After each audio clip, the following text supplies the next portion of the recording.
queria agradecer em nome da nossa cidade maravilhosa aí, Jaraguá do Sul, e a Massaranduba que está fazendo esse convite aí a gente. Agradecer também ao Opa César, que ensinou a gente a arte do bandoneão, e já faz muito tempo que ele ensinou muita gente. Com ele também está presente aqui o bisneto dele, que também está tendo essa honra de continuar no bandoneão. Eu também já continuo essa arte, estou meu aluno aqui junto também de bandoneão, em breve vai ter mais alguns.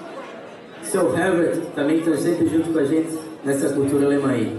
Vamos fazer uma seleção de marchas, uma valsa, e depois a gente vai trazer Herr Schmidt para vocês. Gostaria que todo mundo dançasse com a gente. Vamos lá então, música boa na 10ª Bandoneon Fest.